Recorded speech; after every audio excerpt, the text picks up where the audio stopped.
Não diga para as pessoas o que você sabe. Sim. Mantenha-as pobre. Meu pai era chefe de educação, PhD, essas coisas.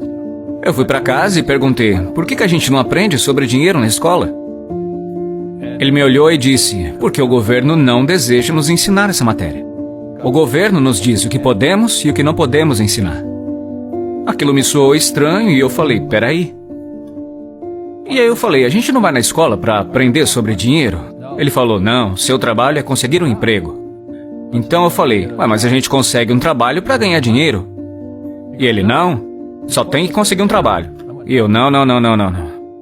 O propósito de trabalhar não é ganhar dinheiro? E ele respondeu, é.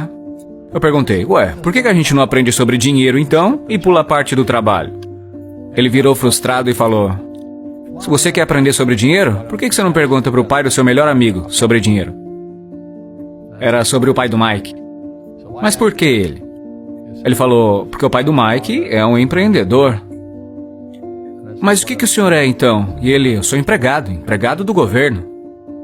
E eu, qual a diferença? Ele falou, a diferença é que o empreendedor tem que saber sobre dinheiro, ou então não vai ser mais um empreendedor. E diz que um empregado não tem que saber nada sobre dinheiro, porque o governo e a empresa é que vão cuidar dele. Eu, que era criança, fiquei meio confuso.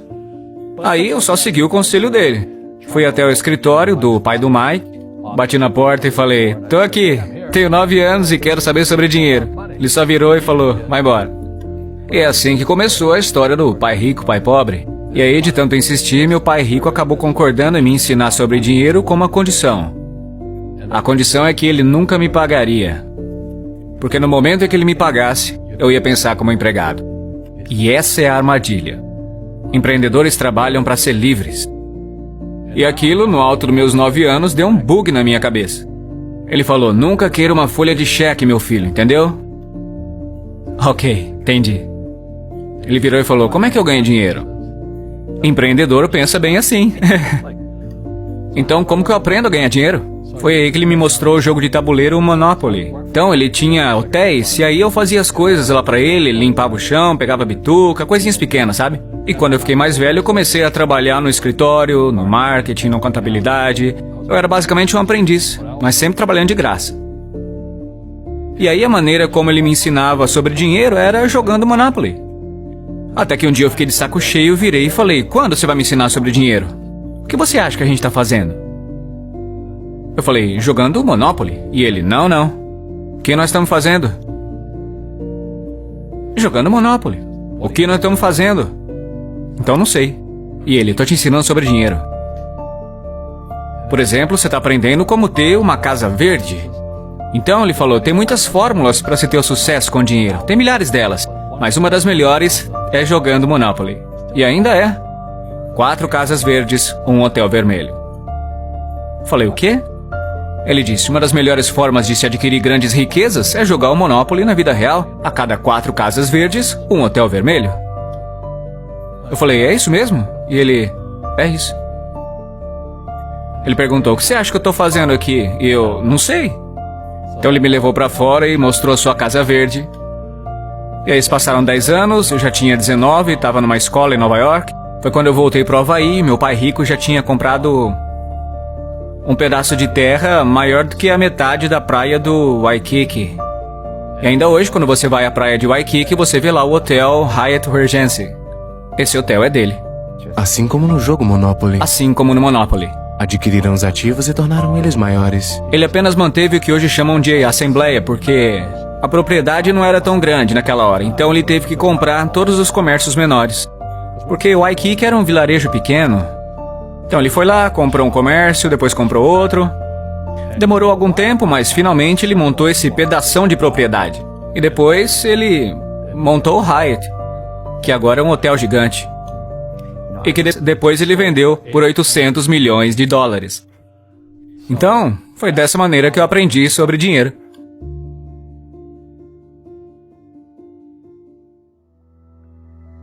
Eu tive alguns problemas financeiros. Teve gente que me apunhalou pelas costas. Mas isso foi bom, porque me fez crescer. É o espírito da coisa. Sim. As pessoas que têm medo de errar, como ensinam na escola, não crescem nunca. Porque no mundo espiritual que existe o bem e o mal, o certo e o errado, o alto e o baixo. E as pessoas só querem estar certas, ser positivas. E na realidade não é sempre assim. Eu não era de uma família muito pobre pelos padrões da época. Mas eu era de uma família que tinha uma atitude pobre. Como assim? Porque rico, pobre, classe média, a pobreza começa com uma atitude fundamental. A pobreza é um negócio que se transmite, que se ensina às famílias. E a classe média é ensinada nas famílias. E para as pessoas que agora mesmo estão sentadas em casa, estão com problemas financeiros porque ganham pouco, ou infelizes porque, mesmo que ganham muito, estão fazendo o que não gostam. Talvez ela aprendeu assim. Talvez o senso comum ensinou assim. Trabalhe duro para ter alguma coisa, ou que os ricos não são pessoas boas. Essas coisas. O sistema escolar não quer te ensinar sobre dinheiro, porque o sistema escolar foi planejado para te ensinar a ser empregado.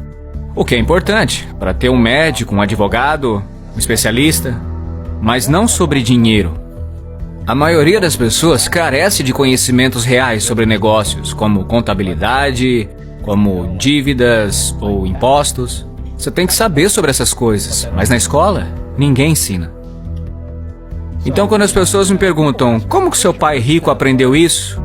E seu pai pobre, que era estudado, não. E a resposta é muito simples, é porque o pai do meu pai rico morreu quando ele tinha 13 anos.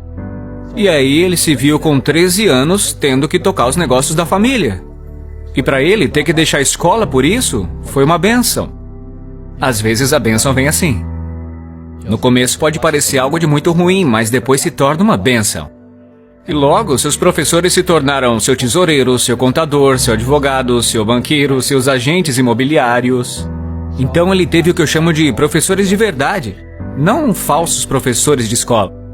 A maioria dos professores na escola não seguem a ética. Ensinam matérias que, na verdade, eles não praticam. Uma vez eu perguntei para um professor, falei, professor, estou no meu 3º ano de cálculo e esse negócio de força dos materiais. Será que eu vou usar isso algum dia na vida? Ele virou e falou, não. Entendeu? Então, por que você ensina? Ele falou, porque me pagam.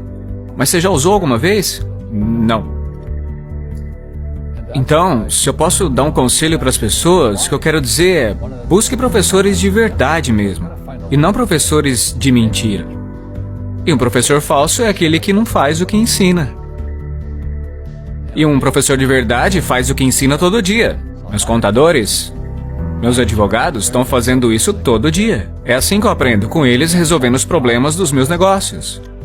Então, eu tenho contadores, advogados, banqueiros, as pessoas todas na minha descagem rápida, porque eu estou resolvendo meus problemas com a minha equipe. Tô vendo que você dá essa informação e os ricos ficam encolhidos e dizem não conte a eles, Robert. Isso. Não diga para as pessoas o que você sabe. Mantenha os pobres. Então, isso aí é antigo, né? Eu não sou religioso, mas a Bíblia fala, vocês terão pobres por perto sempre. Porque tá aqui, ó. Não é? Essa mentalidade do medo. Estão em suas palavras, e as suas palavras se tornam realidade.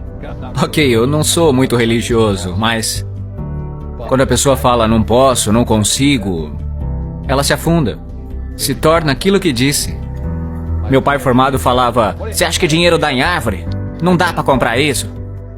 E meu pai rico dizia, é por isso que ele é pobre. Um pobre diz, como é que eu vou comprar isso? Nunca vou poder pagar. Porque no fundo isso é um escape. Isso é um escape, entendeu? É mais fácil falar assim. E o seu pai rico dizia o quê? Em vez de não tenho dinheiro pra isso. Como eu posso pagar? Como eu posso fazer? O que é necessário fazer para chegar lá? Ele dizia, uma pergunta abre a mente e uma afirmação fecha a mente. Veja, quando você diz não posso pagar por isso, sua mente fecha. E acaba acontecendo o que você disse. Rugby e futebol. Os dois têm equipe, mas com regras diferentes. Outras pessoas são golfistas, jogam sozinhas. Cada um joga de um jeito. E no jogo financeiro, eu sigo as regras dos negócios de imóveis. Então, o que eu digo para os jovens é, encontre o seu jogo.